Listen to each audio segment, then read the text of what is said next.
दोस्तों, अभी तक हम लोगों ने सिंधु घाटी सभ्यता को देखा। अब सिंधु घाटी सभ्यता के बाद एक अगली सभ्यता का आगाज होगा और उस सभ्यता का नाम होगा वैदिक सभ्यता। जिसका वैदिक सभ्यता क्यों नाम होगा? क्योंकि इस सभ्यता का जो आधार था, जो बेस था, वो वेद था, है ना। तो इसका आधार क्या हुआ? वेद हुआ। इसलिए इस सभ्यता का नाम पड़ गया वैदिक सभ्यता। तो अभी तक आपने सिंधु घाटी सभ्यता को देखा, उसका विकास देखा, उसमें सामाजिक, आर्थिक, राजनीतिक, कला, सब चीजें आपने उसको देखी। फाइनली आपने उसका पतन देखा और उसके पतन के पश्चात एक अगली संस्कृति का आगाज हो गया, जिसको हम लोग पढ़ने जा रहे हैं। तो अगला जो टॉपिक होगा वो अपना होगा वैदिक संस्कृति या वैदिक काल। ठीक है, देखिए वैदिक काल। वैदिक काल, वैदिक काल का जो टाइम पीरियड है वो है 1500 बीसी से 600 बीसी। ठीक है, 1500 बीसी टू 600 बीसी, ये वैदिक काल का है। अब जैसा मैंने कहा कि इसका आधार क्या था? वेद था, इसलिए इसका नाम क्या पड़ा? वैदिक संस्कृत पड़ा। अब हम वैदिक संस्कृत को पढ़ने के लिए इस वैदिक काल को कई भागों में डिवाइड करते हैं। जैसे जैसे इसका कालखंड हो गया, इसको टाइम पीरियड बोला गया। इसके बाद इसकी उत्पत्ति हो गई, इसके ओरिजिन के बारे में बात करेंगे, फिर इसके स्रोत के बारे में बात करेंगे यानी सोर्स के बारे में, और फाइनली इसकी विशेषताएं देखेंगे। इन आधारों पर वैदिक काल को हमें पढ़ना है। अब हम एक एक करके इस संस्कृति को पढ़ेंगे। ठीक है, देखिए जब हम इसके कालखंड की बात करते हैं, जब हम वैदिक काल के कालखंड की बात करते हैं, तो ये आपको पता है कि इसका जो 1500 टू 600 बीसी का टाइम पीरियड है, ये पूरे वैदिक काल का है। आ रही बात समझ में? कैसा है ये? पूरे वैदिक काल का। लेकिन एक्चुअली में इस कालखंड को भी दो भागों में डिवाइड किया गया। इस कालखंड को भी दो भागों में डिवाइड किया गया, और एक था ऋग्वैदिक काल और दूसरा हो गया आपका उत्तर वैदिक काल। इसका जो टाइम पीरियड हो गया 1500 से 1000 बीसी, और इसका हो गया 600 बीसी। ये दो भागों में डिवाइड हो गया। कौन? वैदिक काल को। अच्छा, इसको दो भागों में क्यों डिवाइड किया हो गया होगा? क्या रीजन रहा होगा? एक्चुअली यहां पर इसको दो भागों में डिवाइड करने का रीजन ये था कि ये तो पूरा कालखंड था आपका 15 से लेकर 600 बीसी तक, लेकिन यहां पर जो डिवाइड करने का इनका मकसद था, ऑब्जेक्ट था, वो ये था कि इस पूरे टाइम पीरियड के दौरान एक ऐसा समय आया होगा जब समय में परिवर्तन हुआ होगा, और उस समय के परिवर्तन में जो चेंज हुआ उसके साथ समाज के सभी पहलुओं पर चेंज हुआ होगा।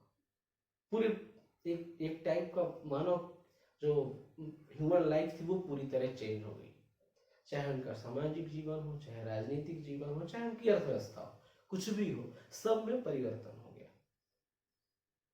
अच्छा, ऐसा क्यों हुआ? एक छोटा सा उदाहरण यहां पर दे रहा हूं कि जैसे आप जब ऋग्वैदिक काल की बात करेंगे तो यहां की स्थिति अलग थी और यहां की स्थिति अलग थी। कैसे? ये कैसे कहा जा सकता है कि यहाँ की स्थिति अलग थी और यहाँ की स्थिति अलग थी? क्योंकि आप जानते हैं कि जो लोहे की खोज होगी, आयरन जब खोजा जाएगा, तो वो खोज इस टाइम पीरियड में तो नहीं हुई। वो कहाँ हुई? उत्तर वैदिक काल में। तो जब उत्तर वैदिक काल में लोहे की खोज हो गई तो उस समय जो यहाँ की स्थितियां थी वो बदलना शुरू हो गई। कैसे? क्योंकि जब लोहा खोजा गया तो लोहे से हथियार बनाए गए, नुकीले, है ना, हथियार बनाए गए। और फिर क्या हुआ, उन्हीं हथियारों से पेड़ों की कटाई की गई और पेड़ काटने के बाद वहां की जो जमीन थी उस पर खेती करना शुरू प्रारंभ हो गया। इसका मतलब ये कि जब कृषि अच्छी होने लगी तो यहाँ का जो सामाजिक आर्थिक व्यवस्था होगी उसमें तो परिवर्तन होगा ना। यहाँ तो ऐसी स्थिति नहीं थी, लेकिन यहाँ स्थितियां बदल गई, यहाँ लाइफ में चेंजेस आने स्टार्ट हो गए। इसका मतलब इसीलिए इसको 2 टाइम पीरियड में डिवाइड कर दिया। ठीक है, अभी इनको तो अपन आगे डीप में पढ़ेंगे। अभी हम डिस्कस कर रहे हैं कहाँ पर, उत्पत्ति पर, ओरिजिन पर, जो बहुत महत्वपूर्ण है। ठीक है, देखिए अब जब हम उत्पत्ति की बात करते हैं तो उत्पत्ति में इस वैदिक सभ्यता को लेकर, इस वैदिक काल को लेकर जो इस सभ्यता के अपने आप को प्रवर्तक कहते हैं वो आर्य होते हैं। आर्य कहते हैं कि जो वैदिक सभ्यता आई इसके प्रवर्तक हम हैं। यानी कौन है? आर्य। यानी इसके प्रमोटर, इसके ओरिजिनेटर कौन है? आर्यंस है। ये कौन बोला? कुछ इतिहासकारों ने ये कहा कि इसके जो प्रवर्तक हैं वो कौन है? आर्य है। या ऐसा भी कहा जा सकता है कि आर्य अपने आप को इस संस्कृत का प्रवर्तक मानते हैं। ठीक है, इसीलिए इसको आर्य संस्कृत भी कहा गया। अब चलिए, आर्यों ने कहा कि हम संस्कृत के प्रवर्तक हैं, हम प्रमोटर हैं, ये बात मान ली गई। लेकिन अब प्रश्न ये आता है कि ये आर्य कौन थे और थे तो कहां से आए? अब आर्यों की भी हिस्ट्री होगी, कुछ ना कुछ हिस्ट्री तो आर्यों की होगी ना। तो हमको उत्पत्ति में यही देखना है, और ये बहुत बड़ा विवादास्पद है, पूरा डिस्प्यूटेड पॉइंट है ये। तो देखिए उत्पत्ति में देखते हैं। ठीक है, तो उत्पत्ति में 2 चीज इंपॉर्टेंट हो। पहली बात आर्य को लेके, और दूसरी बात उनके निवास स्थान को लेकर। ये 2 चीजें अपने पास। जैसा मैंने आपको बताया कि इनकी स्थिति, इनका जो आधार था वो वेद था। ठीक है, अब यहां पर इनकी उत्पत्ति को ये बोला गया कि जो प्रवर्तक है वो कौन है? आर्य। ठीक है, अब आर्यों को जानना है कि कौन है, ये कहां से आ गए। तो देखिए आर्यों के बारे में जो बात कही जाती है 1853 में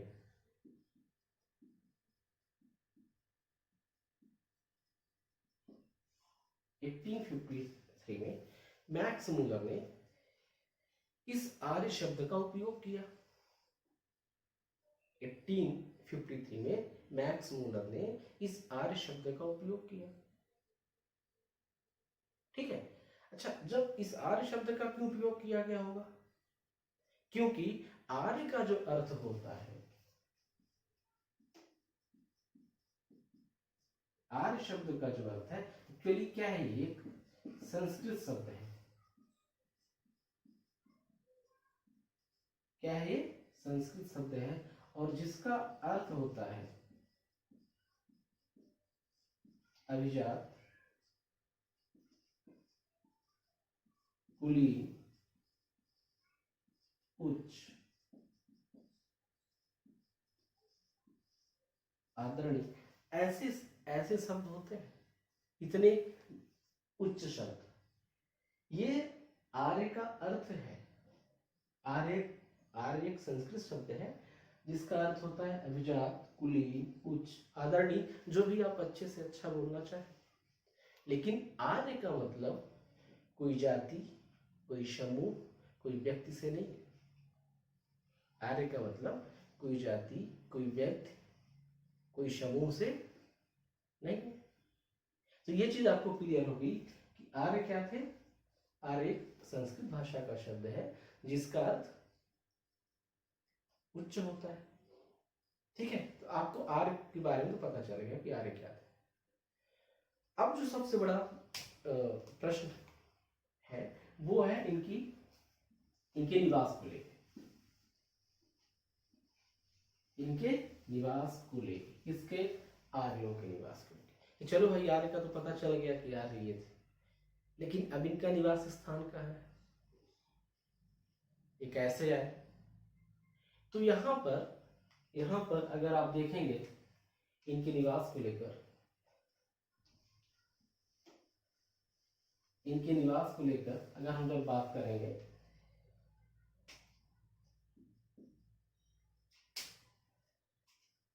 देखिए इनके निवास स्थान को लेकर हम बात करते हैं तो यहां पर दो मत आते हैं।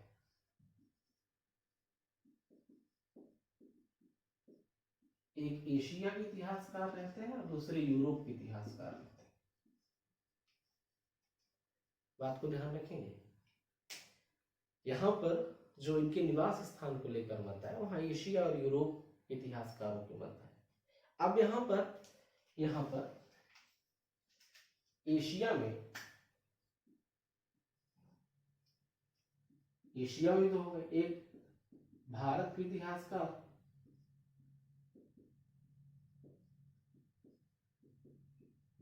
इतिहासकार, और दूसरे भारत के बाहर के इतिहासकार।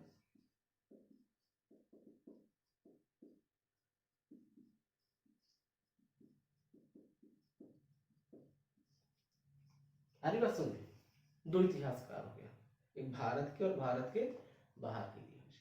अब एक एक करके देखते हैं। यहां पर जो भारत के इतिहासकार थे,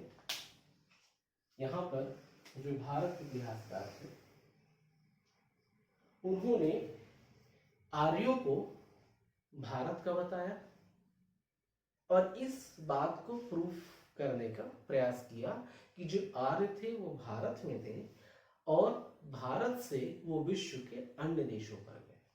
ये बात कौन कह रहा है? ये बात कह रहे हैं भारतीय इतिहासकार,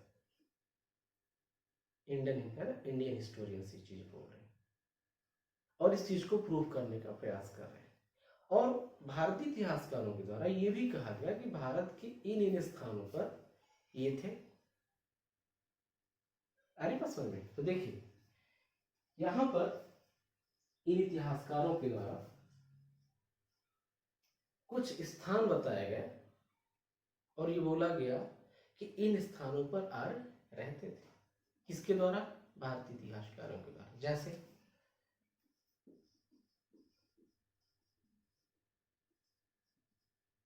जो कश्मीर के पास, इसके बाद इन्होंने बताया ब्रह्मर्ष देश, इसके बाद इन्होंने बताया मध्य देश, फिर इन्होंने बताया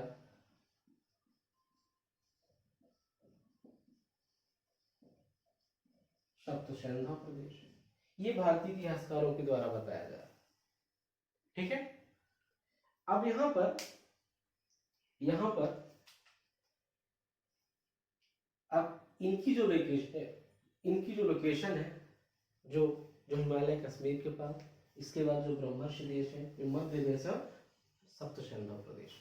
देखिए इसको मैप में, जब हम यहां की बात करते हैं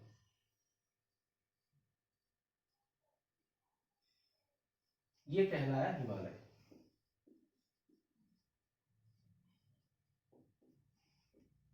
ठीक है, इसके बाद बात आती है ब्रह्मर्ष देश की। ब्रह्मर्ष देश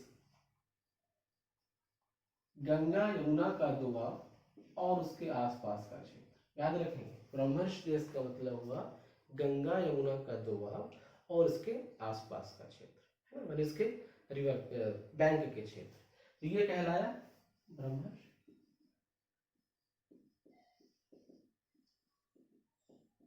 इसके बाद मध्य देश। मध्य देश आप जानते हैं कि आर्यावर्त के बीच का जो क्षेत्र कहलाता था उसको बोला गया मध्य देश। कहाँ? आर्यावर्त। आर्यावर्त कहाँ होता था? यानी विंध्याचल और ये हिमालय, इसके बीच का पूरा का क्षेत्र आर्यावर्त था, और उसके बीच का क्षेत्र यानी ये यहाँ का क्षेत्र ये क्या कहलाया? आपका मध्य देश। क्या कहलाया ये? मध्य देश। ठीक है। अब देखना यहीं पर सप्त सिंधु प्रदेश। सप्त सिंधु प्रदेश आपका आप जानते हैं सिंध, ठीक है।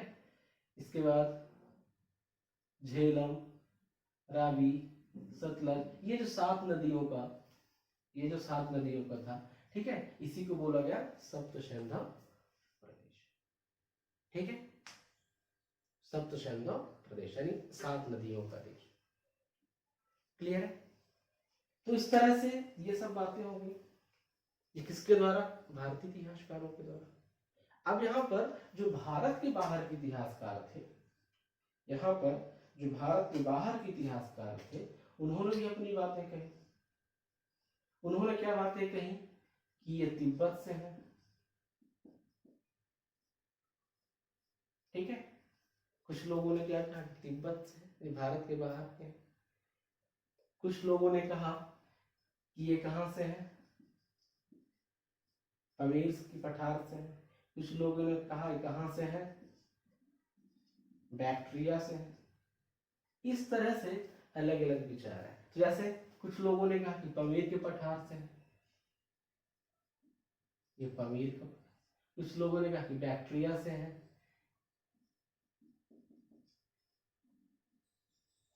बैक्ट्रिया। यही मध्य देश होगा, यही आपका क्या होगा? मध्य एशिया होगा। यही क्या होगा? मध्य एशिया होगा। ठीक है। कुछ लोगों ने तिब्बत कहा। तिब्बत किसने कहा? तिब्बत कहा दयानंद सरस्वती। तिब्बत किसने कहा? दयानंद सरस्वती।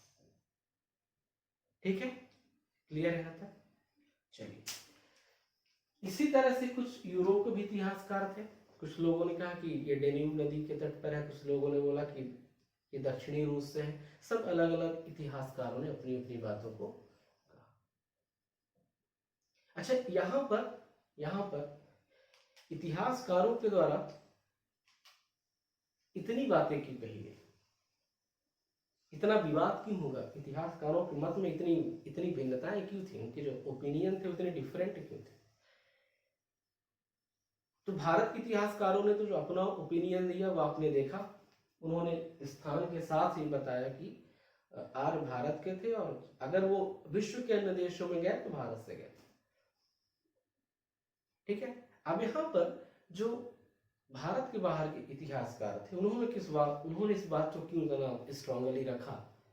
देखिए, जो सबसे प्रमुख और मजबूत स्ट्रांग एविडेंस जो आता है वो ये आता है कि ये लोग कहां से आए? मध्य एशिया से आए। कहां से आए? मध्य एशिया से। कौन? आर्य। ये इतने स्ट्रांग एविडेंस क्यों इसको बोला गया?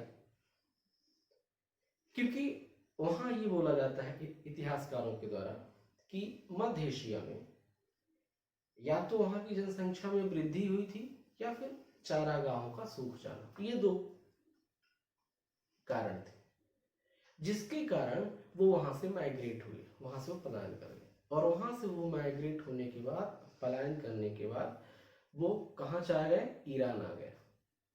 और ईरान में आने के बाद वो 2 भागों में बट गए। एक जो उनका ग्रुप था वो ईरान पर रुका, और दूसरा जो था वो ईरान से चलकर अफगानिस्तान आ गया, और फिर अफगानिस्तान के बाद कहाँ आ गया?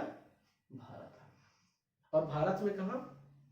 जो कि पहले सप्त सिंधु प्रदेश होता था, यहाँ पाकिस्तान, अफगानिस्तान, भारत, ये सब सीमाएं होती थी, ठीक है, पूरा क्षेत्र होता था। तो इसीलिए बोला गया कि सबसे पहले कहाँ गए, सप्त सिंधु प्रदेश में आ गए, ठीक है। ये मत किसके द्वारा आया, इतिहासकारों के द्वारा आया। अच्छा, यहाँ पर जो इतिहासकार थे वो बहुत वस्तुनिष्ठ नहीं थे, मतलब बहुत ऑब्जेक्टिव ना होकर वो कैसे हो गए थे, सब्जेक्टिव हो गए थे, यानी आत्मनिष्ठ हो गए थे। क्योंकि यहाँ पर जो इतिहासकारों का जो विषय था वो उस विषय वस्तु से हट गए थे।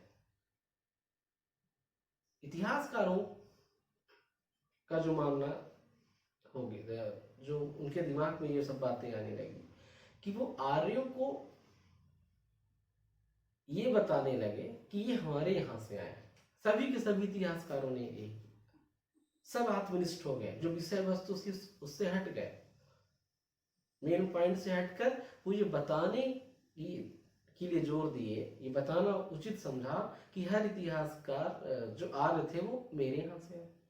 ये सभी इतिहासकारों ने किया। और आप जानते हैं कि एक मानव का स्वभाव भी है कि वो अपने आप को शो ऑफ करना चाहता है, दिखाना चाहता है, ठीक है। तो इसीलिए सभी इतिहासकारों ने आर्य को अपने यहाँ से बताना शुरू कर दिया। इसीलिए इनके मतों में और भिन्नता हो गई, ठीक है। इसलिए आर्यों को लेकर इतनी ज्यादा मतभेदता, जो मत भिन्नता हुई इनके बीच, जो इनके स्टेटमेंट में इतने ज्यादा डिफरेंस ओपिनियन में आपको अलग अलग चीजें दिखी, उसका रीजन यही था कि ये ऑब्जेक्टिव ना होकर कैसे हो गए, सब्जेक्टिव हो गए। सबने अपने आप को अच्छा बताने का प्रयास किया, सब अपने आप को प्रूफ करने में लग गए, ठीक है। इसके बाद एक चीज और है, जो मध्य एशिया की बात है, तो मध्य एशिया में एक सबसे बड़ा प्रूफ जो इनको मिला, जिस पर ये बहुत अच्छे से क्लियर हो गया कि ये बैक्टीरिया से आए थे या सेंट्रल एशिया से आए थे, तो यहीं पर एक स्थल है एशिया माइनर। एक स्थल है एशिया माइनर, इसी को तुर्की बोला जाता है। क्या बोला जाता है, तुर्की या टर्की। यहां पर एक अभिलेख है, यहां पर एक अभिलेख है जिसका नाम है बोगचपुर। क्या नाम है, बोगचपुर। और इस अभिलेख से चार देवताओं के साक्ष्य मिले। किसके किसके, इंद्र,